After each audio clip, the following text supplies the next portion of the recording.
Hey, everybody. Welcome to our LinkedIn Live. It is Mental Health Awareness Month, and we are going to be talking about one of the core ingredients for mental health, which is the experience of mattering and the experience of feeling significant to those around us.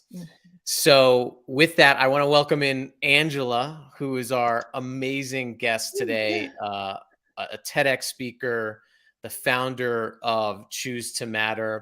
I'm going to kick us off today with asking Angela, one of the questions we've been asking all of our research subjects on mattering. But first, I just want to let you know what I do. I research what makes work and life meaningful for people, and then I help leaders primarily go out and create environments that create meaningfulness through mattering that result in motivation, well-being, which results in everything else we say we want in organizations and on teams and in communities and in life. So, Angela, let's get started. Yes, I'm so happy to be here. Welcome, everybody. I'm so happy that you're here. Yes, and thank you. Welcome, everybody who's watching live. We have an awesome community group right now. Yes. But then welcome, everybody who's watching the recording. And I hope there are many of you, because as I mentioned in my post, I think this is the conversation for our time. The conversation, yes. Right. And so one of the questions we're asking everybody in our research study that we're doing right now on what constitutes mattering in life and work and in school is to think about the first moment in your life when you first believed that you mattered as a human being and what was going on, what was happening, and how has that moment led you to be doing what you're doing today? So I'm going to ask you that question, Angela. What was the first moment in your life when you felt like you believed that you mattered as a human being? So I got to give you props, Zach, because very rarely do I get a question that just like jars me. And in all of these conversations around mattering, no one's ever asked me that. Even though I speak about moments, I have a framework around moments. And so this one really stumped me. I don't have a canned answer for that. But I think it has to do with my passion for education and my passion for kids. I do basically the mirror of what you do, but in education, for educational leaders, for educational systems, for organizations that support education and business too. But I would say the majority of my work is done in that space. So I think it goes back to my first teaching job was a half-time job. So I was teaching kindergarten in the middle of Iowa in like perfection, like this literally this little teeny farm town. And, everything is perfect. And I'm teaching kindergarten. Then I went and filled in a half a year we're like, I'm going to change everything. And I went to Florida and I was teaching what was called, this is not my label, the project kids. And no, they had gone through all of these teachers and it was just a position of, it was anywhere from, I think, 12th graders all the way to high school that have been either adjudicated or were a part of this program where half the time they were in a juvenile detention facility for lots and lots of reasons. They came on a bus every morning and they came in with security officers. You go through a metal detector, like quite the opposite. And I didn't know what I was doing as a teacher. My background was neuroscience and medicine, and I quit med school to be a teacher. But I'm just like, okay, I'm here. It's going to be the same. I'm so excited. And I swore they hated me. Like for every single day, I would cry after work. And I did exactly what I did with the 5-year-olds, because what those 5-year-olds in that short amount of time taught me is that they absolutely were going to get their essential needs met, or we were not going to do anything else. Like if you did not notice them, if you didn't say their name, if you didn't stand out there and honor them with dignity as human beings, then they're not giving you anything. And so that's what I did. I stood outside. We were in a trailer in this really large school in Kissimmee, Florida, which has now been taken down. And we were out way, way away from everybody else. And I'm like, we are so alone. Like they put us out here, me included. And I stood outside that trailer every morning. I looked every kid in the eye. I said, I'm so happy you're here, or some version of that. Hi, Zach, I'm really happy. It's going to be a great day. All with their heads down, their arms crossed, everything you could imagine a really, stressed middle high school student, when most likely no one in their life actually reminded them that they mattered. I started every single day in a circle where we looked at each other until I broke through, because it is a DNA level drive to know you matter. And I had Mm. my biology behind me that I'm going to be fearless. This is biology. This is not an ideology. They will break. They will look at each other. They will smile, and eventually they will talk to me. And they So did. And it the changed. break of just looking people in the eye and noticing Yep. them. Yep. I saw Yep. this, I had an experience. I was in an airport and I was in one of Yeah. the public restrooms and I saw a custodian there and Yes. I just looked at him and I said, "Thank you." And he was startled. Like Startled. That's a great word. when Startled. startled by being Yeah. seen. Yes. And I said, how are you? And he told me that I was the first person that talked to him or looked at him in 2 Yes. days of work. Absolutely. And so, Absolutely. I think that what you're saying is that you saw people come alive when they felt Yes. seen. 100%. And how has that moment, tell us a little bit more about, what you do. Your TED Talk went viral on Mattering in Yeah. 2011, more than a decade ago, Yeah. and now Crazy. Mattering is, there's, A you look movement. up everywhere, there's an article about Mattering, but Yeah. so tell us more about how that moment fueled what you do now and what is it that you do? Yeah. So that practice of meeting my kids at the door, saying their names, noticing something about them, starting every morning in a circle, in a space where we are human first before anything else, was just something I didn't have a philosophy for. It just was in my gut. I didn't really dig into the research on Mattering then, but I know it worked. It worked with and I taught every grade level from preschool all the way to grad school. So even my college students, we would sit in a circle, the exact same thing, that this is Mm, a human behavior issue. That if you want the best from human beings, if you want them to show up the best, if you want them to contribute, that you must see them, you must honor them, and you must value them.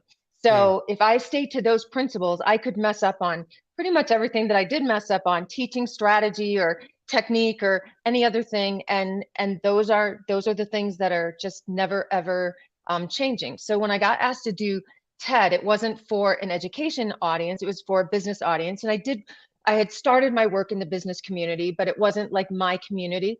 And I had a mm, whole different talk planned. And at like 4 a.m, I had a panic attack, literally a panic attack. And I mm, had watched like the week before in prep, like all my favorites, Ken Robinson and everybody else. mhm, And I started thinking like, who am I? Like, I am just this little girl from Iowa and no one's going to listen, and who's got anything to say? And then I thought of all my kids and I thought, how dare I say that? Because if they dared to say that in my classroom, if they looked me in the eye and said, who am I? I'm just a kid. I don't matter. They know that would be like, the gravest thing that they could do. And I couldn't go back to them and face them the next day if I didn't stand up there mm, and honor that I mattered.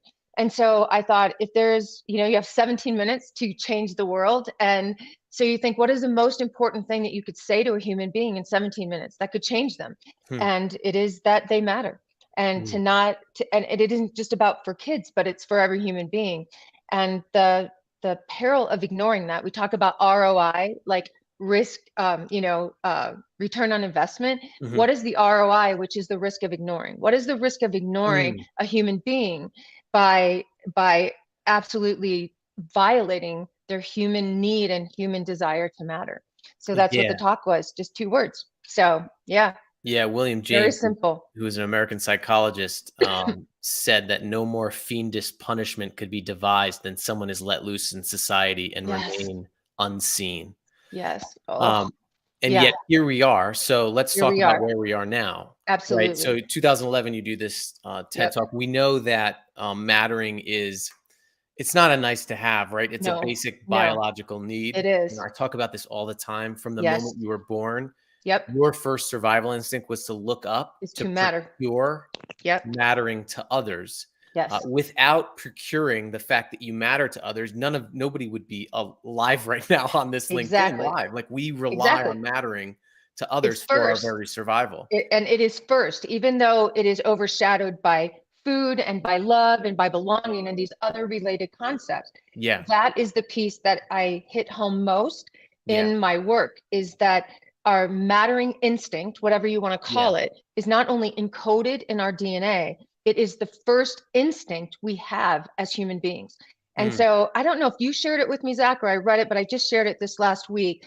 This diabolical experiment called the Frederick experiment. Have you heard of this, Zach? No, Oh my no. gosh, it is diabolical. I will say that out front. And it's very difficult to even understand that it happened. But this German researcher in the 19th century, his name was Frederick, and he had this experiment to understand what are those DNA encoded instincts.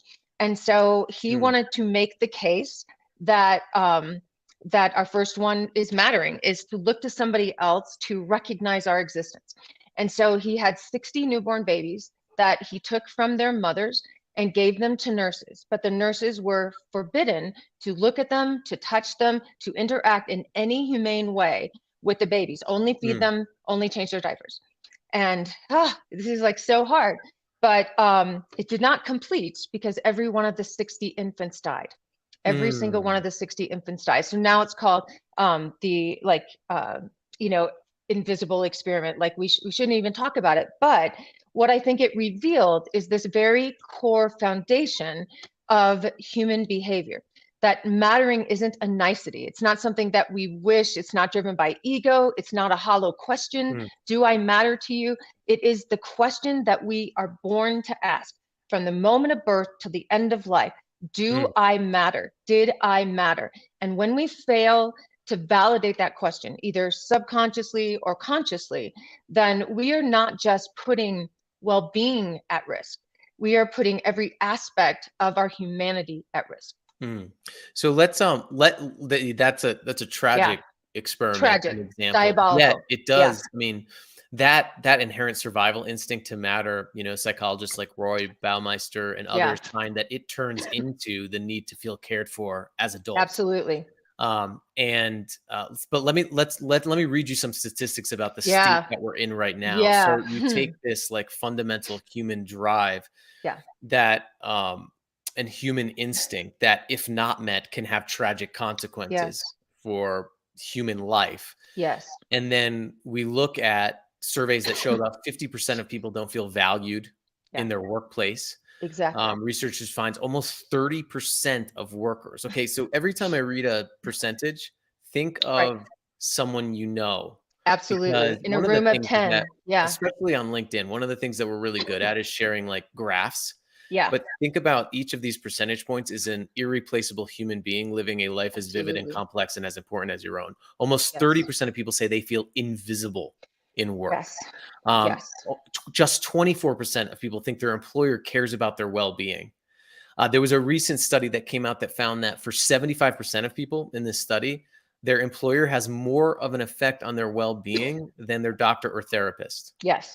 So let's go to the school. So these are our future leaders. These are our future. This is our future. Our most precious human beings on earth. So we say. Education Week did a study of over 66,000 students from 6th grade through 12th grade. And they asked them, do you think your teacher would notice if you were absent? You were gone. Over half of the sample indicated that they didn't think their teacher would even notice if they were absent. Exactly. Nearly half of elderly people report having no visitors in the last 12-month period. So here we are, right? I mean, and we know this when people don't believe that they matter, it's easy for nothing to matter. When people don't feel cared for, it's hard for them to care about anything. It's mattering must come first. But how, in your view, have we gotten here? How has something as instinctual as eating become so overlooked by leaders, by us in general, myself included? And what will happen if we don't do something right now? So let me add one more statistic because there's a whole lot of them. And then I'm going to counter it with a hopeful statistic. So the Center for Disease Control 2023, this is no surprise to anyone. Post-pandemic, there's a 37% rise in suicide.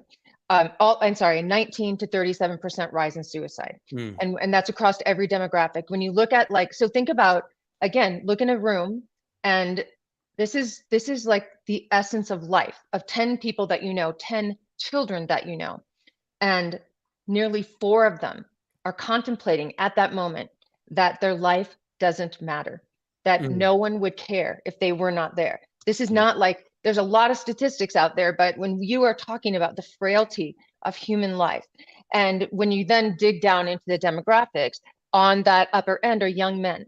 So now associate that with, where are we seeing the most violence? Where are we seeing the most marginalized, destructive things happening? Mm. Young men. And then we look at that, another layer to that is young men of color. So when we're looking at this foundation, we are completely ignoring, and it shouldn't take an end of life conversation, the essence of our humanity conversation, to wake up. Mm. We have, and so that is why it is such an imperative. I love our title. I know we've talked about different titles, but I love imperative. If we say that we value human life, that we value children, that the devastation of suicide, which I've experienced personally, does not go away. The the foundational moments in a human's life where they're laying there and contemplating that they don't believe they matter enough. They're choosing, they want to matter more than they want to live. So when you Mm. look at like survival of the fittest or the evolution, our survival instinct, it really is a mattering instinct, Mm. that our drive to matter overarches every decision that we make as human beings. Mm. And to take that lightly is stunning to me. So So Stephen Covey, you yeah. do him, but I think, so the positive research that's out there, and I want to highlight a lot of positive research. It doesn't take a whole lot to make people matter. Of all of the states of being, psychologically or emotionally, whether it's loneliness or belonging or depression or anxiety, those take a lot of therapy. They take a lot of intervention. You can increase mattering. It is so adaptable and so immediate. You can increase mattering in another human being, which in turn increases it for yourself in literally a matter of seconds. So I really believe, because it is such common sense, and we have adopted, especially in education, we have hung our hat on complexity. We've hung our hat on, this has to be this egregious problem has to have such a complicated solution, and Mm. it doesn't. We make the mistake by thinking a complex problem needs a complex solution. We're not following the science, as we say. It doesn't. So this really hopeful study out of Hawaii, it was a longitudinal one, 39 years. I forgot the researcher. And of all the attributes that make someone turn around from a devastating life, so these were devastating circumstances these young people were Mhm. in, a large sample study.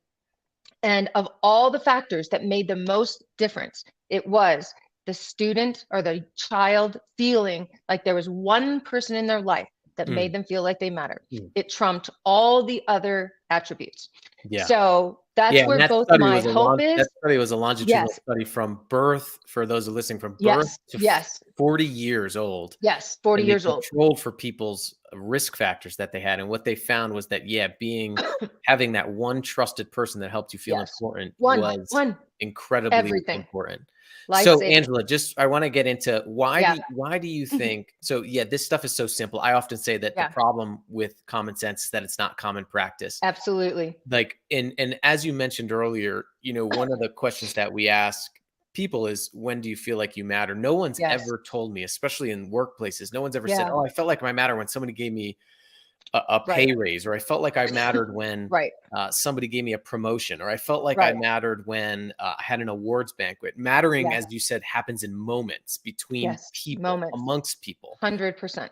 So, for something that's so simple and Mhm. so just simple tactics Yes. we can take Yes. to make people feel matter, where have we gone wrong? And what if you were to give two or Yeah. three reasons Yeah. why we overlook this, Yeah. why it hasn't become common practice? Yeah. What would you say to educate us and everybody who's listening on what we can look out for, the threats to Yeah. doing this, so that we can more consistently enact what is Yeah. common sense? It's as common sense as eating lunch. Totally.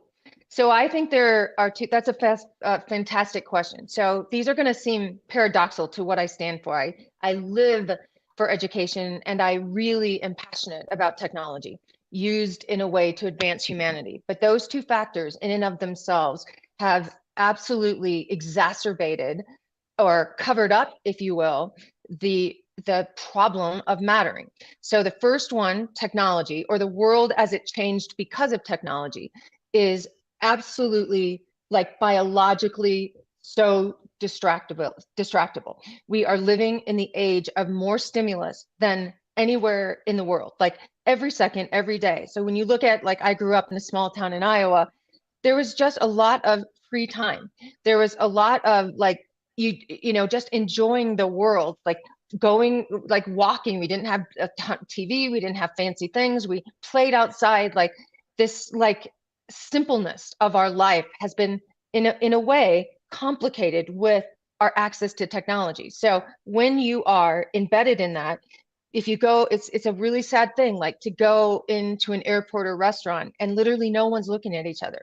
No one's paying attention to each other. So Mm. we think we don't need each other. Like I can get everything from this computer, I can get fulfillment. At the end of the day, you are in Mm. the presence of human beings every day, and you ignore them to your peril, not just to their peril, but to your peril, because mattering is dependent on other people. It is dependent on our ability to feel significance to others, either relationally or societally. Hmm. So I think that's a big thing. This whole essence of the busyness of the world. I'm on this moms group, and I've got 3-year-old parents like literally having a heart attack. What do I put my kid in? What do I put them? We want to like schedule every single second. On top of that, education has always, but has hyper emphasized individual achievement. Individual, like I will crawl over you, I will climb this ladder on top of you and put it on your shoulders and climb up, because what is associated with mattering is individual significance, and not how you made other people feel, or what you taught other people, or who helped you get to that. Only on the sports field do we value being a contributing member of a team. And our schools are the opposite of what kind of relationships, behaviors happen on the sports field. So it exists, but not inside the classroom. Like it is everybody for their own. There's this, and it is literally hyper inflated with Mm. the focus that we put on an individual achievement to do XYZ, when Mm. the essence of doing anything is about your relation with other people, your perception of significance to Mm. other people. And we have lost that. And I think those two confining forces have forced a society of individuals that are lost, humanity that is lost. People are trying to find their significance. I always go back to that concept in Jim Collins' book, Good is the Enemy of Great. And I've been Mm. pondering for quite some years, is success in the way we define it in schools and the world the enemy of significance? Because if you Mm. pursue significance, you are other thinker. You're thinking of others. You're leading with empathy and compassion, and you're using your gifts and talents towards something bigger than yourself. Success is all about what accolades can I get? What awards can I win? What can I, to achieve? So I don't know the answer to that, but it's worth pondering. But I think those forces have been damaging on taking our focus away of what matters most, and that is one another. We matter most to one another, and we should, and we've lost that in so many ways. Yeah, this is important. I want to stop here because I want to Yeah, summarize a few things that I think are vital. And one that you mentioned is attention. So yeah, if you're listening to this and say you're a leader of an organization or a yeah. teacher or a human who has a family or Yes, friends, do you have the attention to care?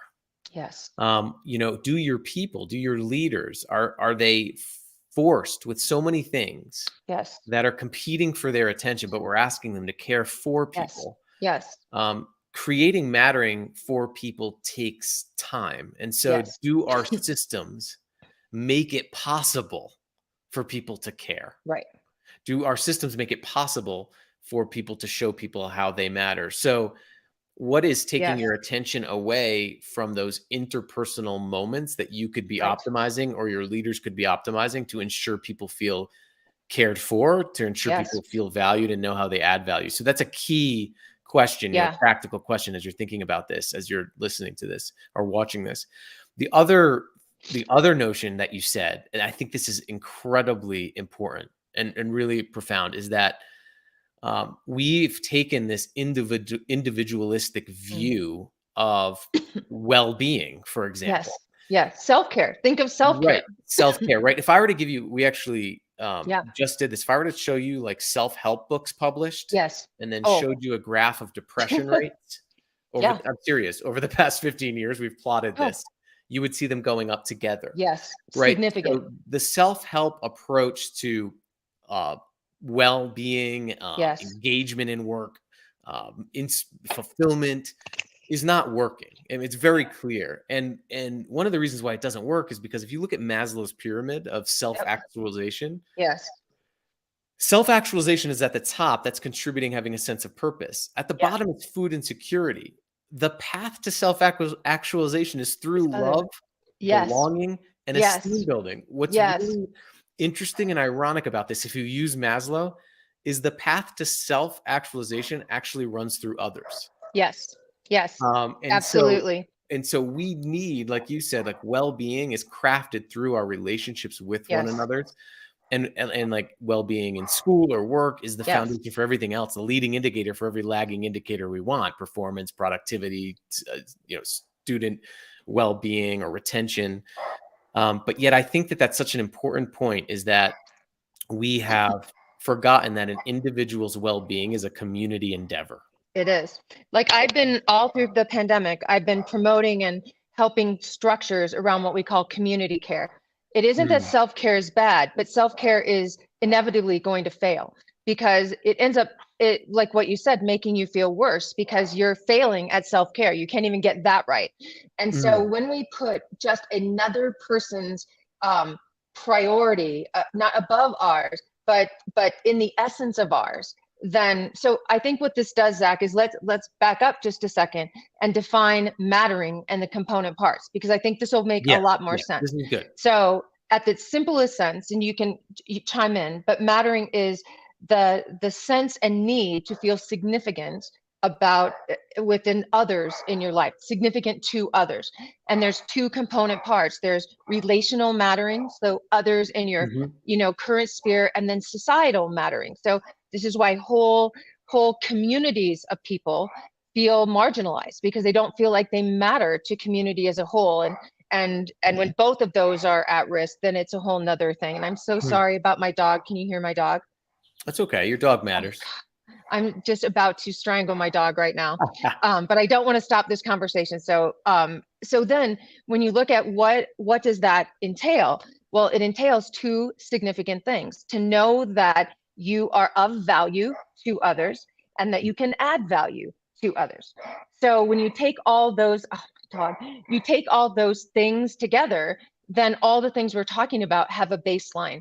And that's what I feel like we need to make really clear to people, that mattering isn't an accidental instance, that it Mm. is not it's not self-esteem, it's not loving and belonging. There's a lot of things related to that, but these are very specific attributes that contribute to someone's perception of significance. So Yeah, would you this is add really anything? important. Yes, because people can. I think words matter as well, Yeah, and yeah, people have been using words interchangeably. But yes, like mattering is totally. not the same as belonging. Belonging No, is feeling included in a group. yes, Mattering is feeling significant to members of that group.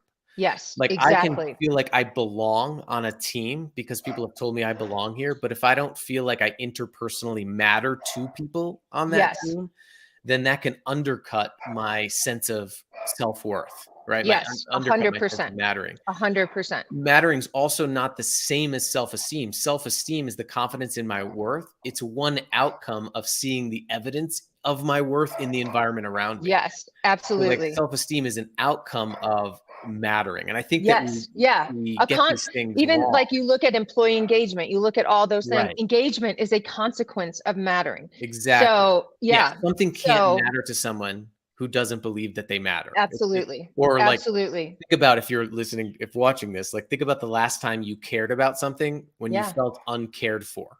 Yeah, totally. Those two things don't, motivation, commitment, engagement, Yeah.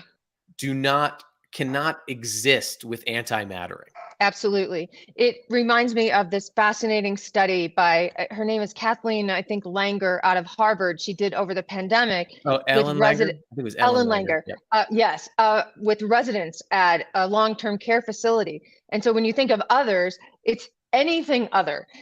So what the research experiment did was, in half the residents, plants were put in their room just for like to brighten up the room, and the other half of residents, plants were put in the room with the caveat that they would be taking care of the plants.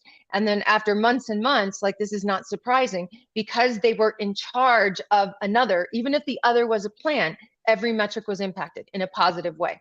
So that need to be essential to others is absolutely critical. Like, Viktor Frankl wrote a whole incredible book on this. No matter what circumstance you're in, his happened to be surviving Auschwitz, that being needed by another person is your lifeline. Yeah, I'm reading right now. I'm reading Lawrence Yeah. Gonzalez's Deep Survival about people who survive in the wilderness and shipwrecks and things like that. Yes, And yes, one of the things that he talks about is one characteristics of survivors yes, is that they know they matter to someone who's not right. there, and Absolutely. they need to get back That's right. to be there for them, to feel needed. I mean, That's right. really, there are a few things more powerful than when a human being believes that they matter. I mean, 100%. if you think about people who jump into action during crisis, if you think of all the helpers and healers out there, Yes. if you think about when human beings are at their best, human beings are at their best optimized as organisms when they're needed. When That's they why feel the needed, best of you, right? we The best become of better. humanity, We become better. The best of humanity shows up at the worst of times. Like, Right. literally over and over and over, whether it is a community tragedy or it's a national tragedy, the best of people. So then this begs the question, why, with all, and this is like a question that keeps me up at night. Why, with all this research, why, with all this data, is mattering marginalized in our work, in our community? So in the realm of the work I do in education, it is accepted, but it's accepted as like a nice statement, like, oh, let's make people feel better, let's make our teachers feel like they matter, let's make our kids, and we'll do that for a theme. And there's nothing wrong with that. There's nothing wrong with just on a day reminding people that they matter. But then when I look at, so I'm working with this large school district, and I had them put on the wall all their initiatives. Like, it's almost like the self-help books. Like, you could do that in education if you put in all the initiatives. So my initiative as a first-year teacher, in the middle of a trailer, clear out, ostracized from the rest of school, my mission was really simple. Every single day, my kids would know that I see them, that I value them, and that I need them. Those are my only initiatives. Nothing else mattered. But 35 years into the field of education, you could put on a wall like self-help books, every initiative, every intervention, every technology, every guru, everything. And it's covered. It is covered. And none of it addresses mattering with any level of urgency, if it at all, it's addressed at all. And so I don't under. Well, it's being addressed now. So like World Economic Forum, it was like the word of the year was mattering. The word of the year was mattering. Davos. Yes. 2023. There's a Forbes.com article every there's a couple Scientific weeks America. on mattering. Yes. So here's my big question. One of the models that we use to teach the skills of mattering. So I think you raise a good point.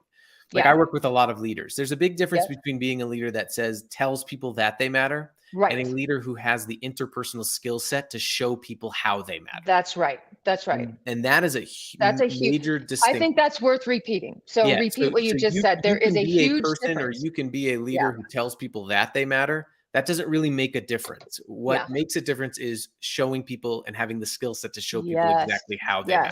Yeah, so absolutely. The key is, if you're in an organization right now, the key is to ask yourself, or in a school or managing teachers, is, do our people have the skills to repeatedly show people how they matter? So my question to you is, if you were to give our listeners and the people watching right now, like, what are the 3 skills? So we talk about noticing people, affirming people, and showing people that they're needed. All of this goes back to Rosenberg's research on 100%. Esteem in the 1980s that finds that attention, importance, and necessity, being needed, is important. Being needed. So if you were to distill 3 skills, 3 behaviors, absolutely, 3 skills that people should learn and enact, now to start Yeah, making right a now. dent into this anti-mattering crisis that we're in, what would you advise? Okay, so I have to tell you how I came about those. So this is before I knew about the mattering research, where I was just seeing like the souls of kids being sucked out, starting at preschool and going up in grades, to know and watch kids, like school was a get to do for it to be a have to do, like almost like a prison sentence. We're counting down the days from the second, was just heart wrenching. So I did, in conjunction with South by Southwest and several other people, and we asked 500,000 kids, what would make you run to school? Like such a simple question, like not like super heavy. What would make you run to school on your worst day? And overarching, their message was about mattering. We just want to matter. And so when we broke that down, what is the one thing that a teacher, the bus driver, your parents can do to show you that day that you mattered at school? We got responses back, like overwhelming responses were, smile at me.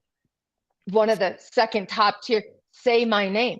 And I'm like, I came from the world of 5-year-olds. If you didn't say their name 500 times during the day. So we started doing these walks, like autopsy without blame, and understanding that you could go through a whole day, a whole week, a whole semester without your name being called in the middle school, because all of a sudden it's not about human beings. It's about today in math class, boys and girls, today in science class, today, and you're not even addressed as a human. So when we broke that down, it came under 3 categories: to be noticed by another human being, which goes back to why attention is such a detriment. To be noticed, fully seen by another human being. To be named. So names came up a lot, and it goes towards not only the attention and honor you give to somebody, but the essence of our identity wrapped up in names. So I just did all of the wardens in the state of California. And I talked really specifically because the first thing we do with people that enter the correctional, the correctional system versus, juvenile or otherwise, is we rob them of the most critical element that defines their existence, which is their name. And then that thing that they did at the worst moment of their life, they're labeled with and branded with for the rest of their life, not just in that moment. So to be noticed, to be named, and then the third one we've talked about, like urgently, is to be needed by another person. So very, very similar, but to be noticed, to be named, and to be needed, and everything that comes underneath those things. But if we teach people how to notice others, and by named, it isn't just the physical name like, hi, Zach. It is understanding what we would call an asset or a deficit frame. So when I have already said, like, we were already named, my kids in Florida, the project kids. So we're already named, like that was the name of our program. That was who's going to rise up to that? The project kids. I'm the project teacher. So when we take away people's identity and we globally lump them with everything, even from, and I'm guilty of this too, like even saying at-risk populations or marginalized populations, we're already naming them.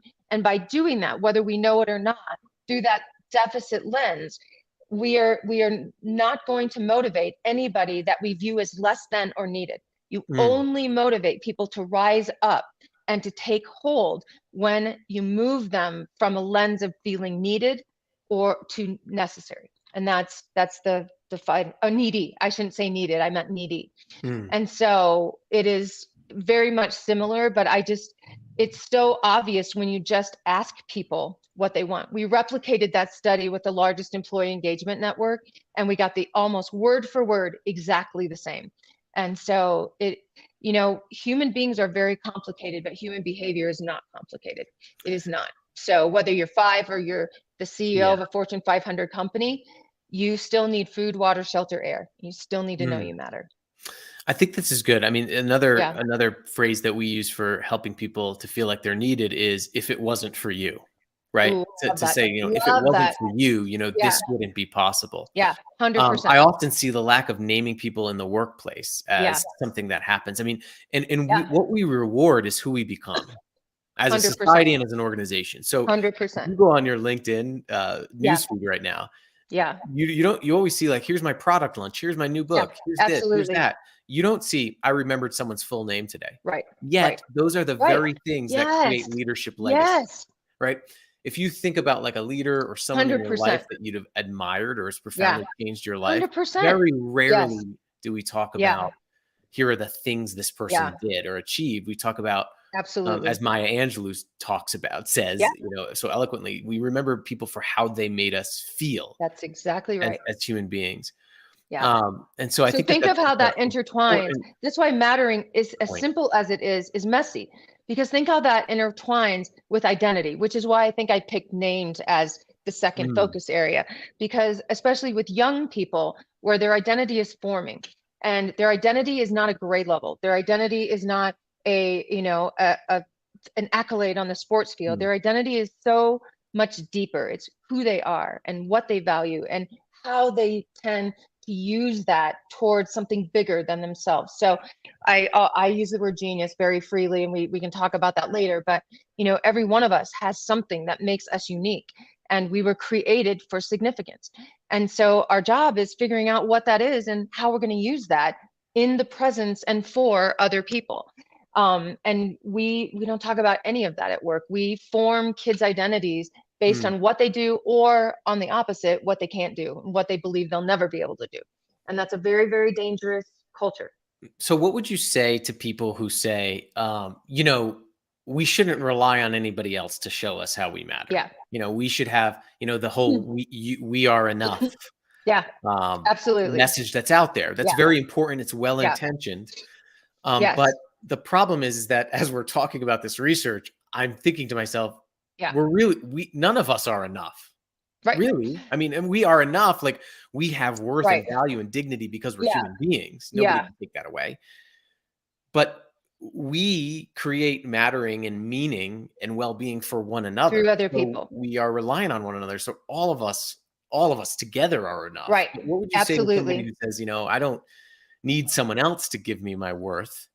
Well, I don't first need I would someone say else good to luck with matter. that. Good luck with that. Like, you would not be alive if you believe that. Literally, you wouldn't be alive. I mean, you can go back to Frederick and think all you want, but he proved a very valid point that our first instinct Sure. is acknowledgement from others. So you can, I think that you fight better like when you understand this is biology and not ideology. So I'm Mm, not guessing this. It's not something I believe. It's just something is sure. like, you need food and water, and you need others to validate your existence. So the second thing I would say, because you've really pushed my thinking on this. So I wrote a manifesto after the TED Talk, and the first statement is, I am enough. And my understanding at that point, and still today, is that mattering isn't just an issue of well-being. It's an issue of morality and an issue of humanity. From this perspective, that feeling like we matter is fundamental to our humanity, and at the foundation of that is dignity that we grant Mm, one another as human beings. And right. dignity means the quality or state of being worthy and honored.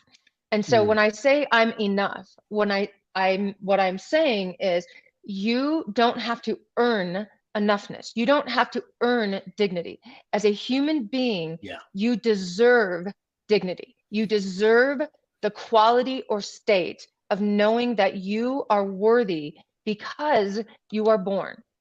And Mm, why that matters is because you cannot teach, you cannot lead, you cannot parent, you cannot change lives and change worlds from a place of unworthiness. It does not serve anyone, let alone the world or the people that you claim to love in the world, by operating from the deficit frame that you are unworthy. And so and I am willing to be like pushed on that. Like, you've really made me consider the concept of enoughness. That doesn't mean it's I'm like actually I'm with you. worthy, I I mean, stop. I think that what we're talking about right Yeah. now is the act of creating mattering for another human being Yeah. reveals their inherent dignity. Yes, It exactly. helps them give 100%. feedback that evidence of their significance. Absolutely.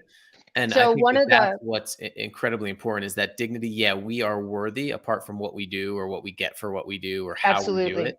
Absolutely. And Absolutely. when we feel worthy through having people Yeah. create mattering for us, we Yeah. actually become better at doing all We the do. things that We do. we're doing in our lives and with our lives or Absolutely. work or school. Yeah. So I think it's a great Absolutely. frame that Yeah, you but I still love, I mean, it doesn't, that's why when I look at mattering, it's these three big component parts, whether you use your terminology or the terminology from kids or whatever, they're all a part of each other. It's not, you have to do 5 million things. Like if Mhm. you can just, and I look like what I try to prove to schools, because most of the schools I work with or the organizations I work with are turnaround.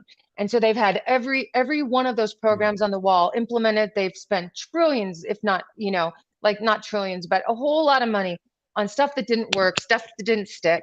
And so Mhm. they're like, by the time I get to them, they're like, oh, whatever, do whatever you want, Angela. And so the only thing I implement is the noticing part, is literally the noticing part, to show them how profound, if you just tap into one of these biological needs, one of these elements of our dignity. When you raise human dignity, you raise a different level of commitment to that culture. Because once you've been dignified as a human being, once you've been acknowledged as a human being, there's no comparison. There's no like replacement. There's no, it literally is with, it changes us inside of our souls and our hearts and our minds. And so if you just raise the level of human dignity by acknowledging that you're not teaching fifth graders or ninth graders or dropout kids or at-risk kids or whatever, you are serving human beings. And the greatest service we can give to another human being is our presence and acknowledgement of their existence, period. Yeah. And if you do that, everything changes. So I just presented this study to the prison board in the work that I was doing in California, is that was the only intervention in 3 of my schools with a mass truancy problem, a mass problem of, because truancy leads, that's one of the number one factors that leads to youth incarceration. Mm. And all we asked teachers to do was outside their door or undistracted. Like we couldn't get every teacher outside their door welcoming kids, Mm. but the first 2 to 20 seconds of class, acknowledge or have them, we gave them techniques for the kids to acknowledge each other. Acknowledge human beings first Mm. before you enter content. And Mm. and then we gave them what we call the language of mattering, which you alluded to, because language is very, very powerful. Like, oh, we're ready to start. Zach is here. Oh, Zach, I was thinking I couldn't make it today, but there's your smile. Like gave them little language stems to illustrate that you're Mm. happy somebody showed up, and that or even when they didn't, like, oh, Zach, we missed you so much yesterday. Thank goodness I'm ready to go today because you're here. Something like that. Or even just say, hello, Zach. It doesn't even have to be that deep and it cut truancy in half. Like this is Yeah. like every Yeah. metric that you would bring. And it's hard because there's such a disbelief and distrust that it goes against everything we've been Right. taught. Something so simple after we spent millions of dollars could make such an impact. And so my question to them is, don't believe me, go try it. For 48 hours, I want you to just be conscious. Mm. And everyone that you encounter, could be at the grocery store, could be riding the bus, could be every human interaction, make it a mattering moment, make it a mattering interaction, and be present for them. Notice them, say hello, smile at them, say their name if you want a bonus point, and see what happens. Mm. Everything changes around you. Mm. So, yeah. Yeah, I love that. And something that you said also reminded me that in my work with leaders, like often leaders are trying to get their people to Yes. see the significance of what they're doing. Like this is Yes, important. This absolutely. matters. This strategic plan matters. Yes. This product matters. Yes. But what we're missing is person significance. Do we make sure the Yes. person Yeah. feels significant before Yes. we ask them Yeah. to see the significance in what they're doing?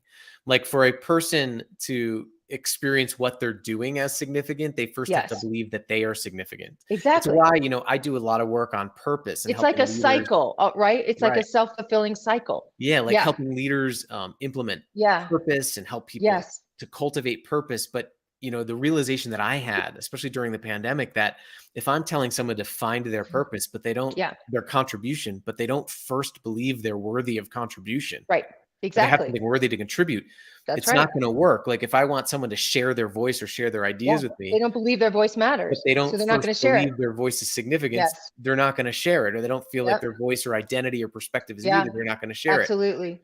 So this is why I think it's so important, and what I want to do now is I want to move towards questions. So if you have any questions, Yeah, so I put was them just in the going to say we can comments. dig into the framework because Yeah, there is a framework. There's a framework of practice that is right. that is irrefutable, Yeah. immeasurable at its impact, and it literally is a shift in mindset for seconds a day. But I think like conceptually, I want to hear what people are thinking about mattering. So I'd love to hear the questions from the audience.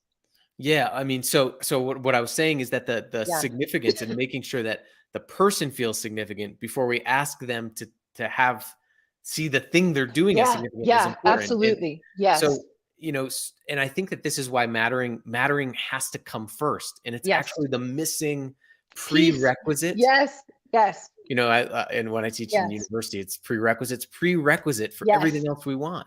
You can't Everything. you can't Everything. expect someone to be motivated who Yeah. doesn't believe that they matter. You can't expect someone to be engaged who That's right. doesn't believe that they matter. You can't That's right. expect someone to be innovative Yep. and have ideas that matter before they believe that they matter, right? So And on the this flip is so side, foundational. there isn't a bullying problem. There isn't a suicide problem. There isn't an anxiety or even a stress problem. We have a mattering problem.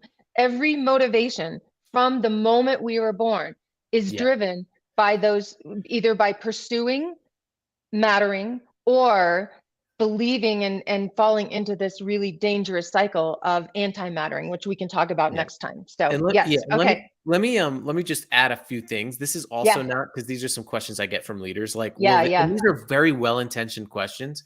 So I am not judging a leader Judging, for right, asking these. right. It's important questions. Like, if I create too much mattering, will people have an ego or feel Yeah, entitled? right, So entitlement, when someone's acting entitled, like some people say that the younger generation is entitled yes, because they want a participation trophy. right. What that should signal to you is the fact that someone needs a trophy to give them worth means they're not Yes, experiencing it in their school and in their that's life right, and in their right. workplaces. So entitlement is actually an outcome of anti-mattering, Yes, not yes, the other way it around. is. So It the other thing is 100%. that right. So we don't like it's not a surprise that Gen Z reports being the Right, loneliest generation, yet they're absolutely. perceived as the most entitled. I'll bring this That's next time, but I just connected yeah, with a researcher that has done all his research on perfectionism, like Olympic athletes. Like it is yeah, so dangerous, this pursuit of, because the downfall. So you look at every, not every movie star, but this is the essence of like Whitney Houston and Michael Jackson and everybody else that has achieved like the level that no one can comprehend. And yet they're unsatisfied and unfulfilled because even yeah, that, after the Grammy or the gold or the top of Mount Everest, they're not getting the validation that they thought they would get right, in terms. So I really want to dig into that next time. I'm so yeah. excited about his research because it's absolutely connected. So yeah, again, I mean, we could talk about this forever, but any I know. questions that you have, please just jump them into the comments. Yeah, perfect. But I just want to make that point that like now there is some research that you can have a too much of a desire to matter to other Right, people. right. Like, so this can be overdone. There's a dark side to every positive psychological Absolutely. phenomenon. Like if you're completely reliant on experiences of mattering, which by Absolutely. the way, researchers find often comes out of childhood experiences of Yes. anti-mattering. Yes. Um, that is something that is important to be aware of as well. But what we're Mm. talking about here is making sure that people know the evidence of their significance. And it's not going to create someone having a bigger ego. Right. Trust me, if you Yeah, look at the data right. on people feeling undervalued, almost Oh, 85% of the world indicates low self esteem. absolutely. So there's actually not an overabundance of self esteem as we No, think there no. is.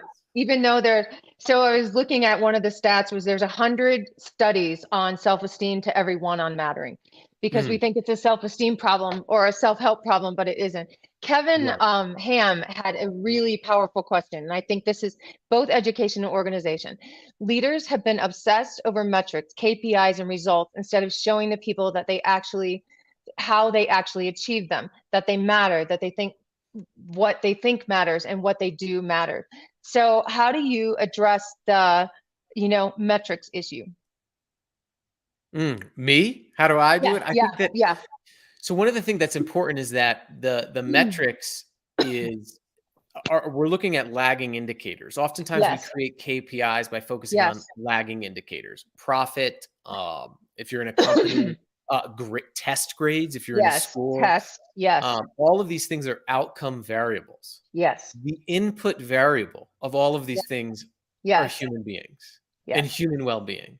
Yes. So one of the things that I try to do with leaders is I try to get them to write down the lagging indicators, the things that they say they care about. Yes. And then Yes. I ask them, what is the ideal state of a human being Mm. who has That the needs to. energy to deliver on Yes. these lagging indicators? Yes.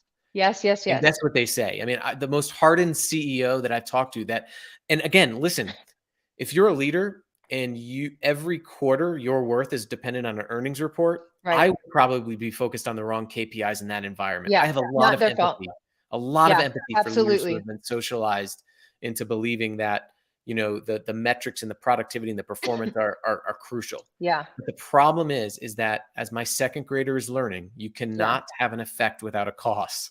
You're right. You're right. And so getting leaders to say, what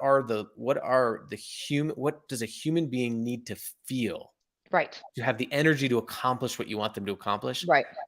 What they start telling me is they need to have energy. They need to Yeah. feel like what they're doing is important. Yeah. They need to Exactly. feel, Yes. uh, they need to be motivated. And all of those things go back to feeling like they matter. Exactly. Everything. I always feel like And I so sound this like is a not broken record. mutually right. Yeah, because mattering's for, I mean, there's not, so I think the bigger question is like, what metric isn't the outcome of someone feeling like they matter? Or what metric isn't associated with the feeling Right. that you don't matter? Like, I can't find one. Like in all the research I've done, all the research you've done, everything is connected to that. So like, Yeah. it's just reframing. It's not even doing something necessarily drastically different, but it's Yeah. reframing and prioritizing mattering. So my big like not program or message is mattering is the agenda. It's not an agenda. It's not one agenda. It's not some agenda at the beginning of the year or Secretary's Right. Day. It is the agenda. If you do not attend to that agenda, everything else will have a consequence, will be affected. Okay, so we So have a great question. It's from yeah, Eslam, bring it and it's on. it's so important actually as we close Yeah, today. yeah. How does an individual Perfect. remember and remind themselves that they matter? Mm. If there's an individual listening, if there's a leader, there's someone that may not feel Yeah. like they matter. They're not getting it from their environment. Right. Right. What can they do to see their own significance? So do you want me to answer that? Yeah, yeah, because you work. So this is, I think yeah, I see that a lot with people that they don't feel like they matter. absolutely. So one of the things that I've been, because my background is both neuroscience and linguistics. So one of the things that we understand about how language not just mediates a conversation or mediates meaning, it actually has a huge impact on our identity, that deficit versus that asset framing. And the words, not only that we say to others, but more importantly, the words that we say to ourselves matter significantly. And they matter in the pathways we create to our brain, the stories that we tell ourselves. And so some of the most profound research is understanding by telling our brain a different story, even when we don't fully believe it, that we have the power to shift everything, our attitude, our mood, our energy, our performance. Because somebody that tells themselves, I matter today, everything from their facial expressions to their posture, you can pick out in an auditorium of kids or grown-ups, the people that don't feel like they matter, they hide.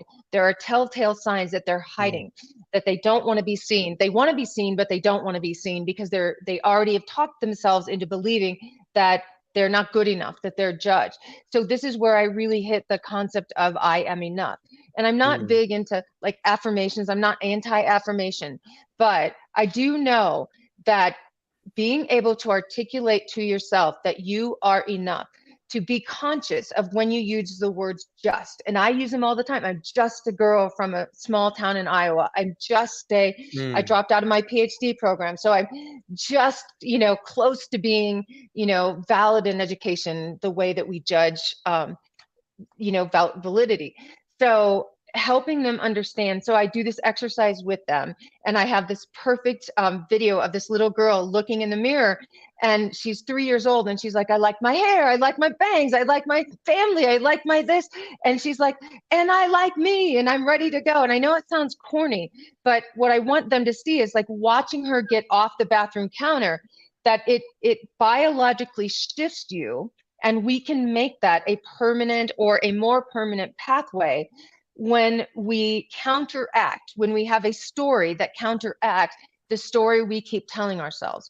And the research on the devastation, not by how other people make us feel like we don't matter, but how we sabotage our own mattering, is something that really needs to be dug into. And I know it's like silly and stupid to like think about, we look in a mirror, but if you look at like elite athletes, like really powerful people, they have a moment with themselves. They have a moment with themselves that they're honest, they understand they're not perfect, they are works in progress, but they have a moment with themselves that could be like every 5 minutes or once a day, that says, like I did at the TED Talk, I matter, my voice matters. If I am to lead and serve in the way that I see myself doing that, then I cannot underestimate that I have power and impact as a human being. And so it is a lot of self-talk. And whether you agree with that or not, my point to them is, how is it going to hurt? It's 5 seconds a day.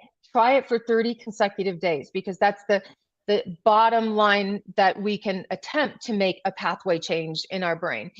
But yeah, it's worthiness is work. It's a daily discipline. You don't just stumble upon it. So we can't leave that to chance. And that's where the work great of question. That's where the work of like really uncovering that your purpose isn't out there waiting to be found. It's right where you are, waiting to be acknowledged. You know, you have strengths. Yes. Those strengths make an impact on human beings every day. Yep. Absolutely. You know, asking yourself at the end of the day, when did I use my strengths to make an impact today? Who is I needed by today? And even if it's a small thing, which is someone needed you to make them breakfast, that is, you are important in the system. And reminding yourself of that is powerful. You are. We had one comment that I don't want to gloss over. Beck says, will you talk a little bit, and I can speak to this. We talk a little bit about how the Black Lives Matter movement might be negatively impacted by the Everyone Matters movement. What we're talking about right now is interpersonal mattering. Yes. This is mattering to one another as human beings. They're talking about societal mattering. Societal mattering is feeling these noticed, affirmed, and needed by society at large. And so they're actually self-reinforcing in a way. Movements to matter to society are directly proportionate to our ability to create mattering for one another in systems. And obviously, I can't speak to an experience of being a marginalized person in society or having a marginalized identity. And so in our next conversation, we should talk about societal mattering more. And Beck, I appreciate you calling that out. But there's a big difference between societal mattering and interpersonal mattering. There's also a difference between cosmic mattering, which is like mattering to a higher power. And terrestrial mattering, which is mattering to each other here. So we're talking about interpersonal mattering. We're digging in. It's so important to get into that. But we're out of time. We're not out of time. We've used our time. And I want to respect people who have joined in and don't want to miss anything and have to go to other responsibilities. Angela, thank you for your passion. There's a lot of comments that came in about your passion behind this. I don't think people who know me, I think I've met my passion match for this. You know, you're probably like Zach always talks about it. So it's nice to have someone else. It is. It makes you feel like you're not crazy. Yeah. Like I'm not in this like little thing. Yeah. 100%. And I just didn't know if you wanted to leave people with just one call to action charge. Absolutely. Just quickly a call to action for everybody listening, and then I'll do the same, and then we'll wrap up. And hope people will connect with Angela on LinkedIn and 100%. Check out Choose to Matter, but more importantly, just create mattering for the next person you see. Yes. And also leave your questions. You know, this is a 3-part series and potentially more, but at least for 3 parts. And there's so many layers to this. We love to know what layer you would like us to unpack or explore or to have, to have a conversation about. So definitely leave that and connect with us. But I think that it goes to the most basic way, the most foundational way we can honor someone's dignity as a human being is to notice their existence.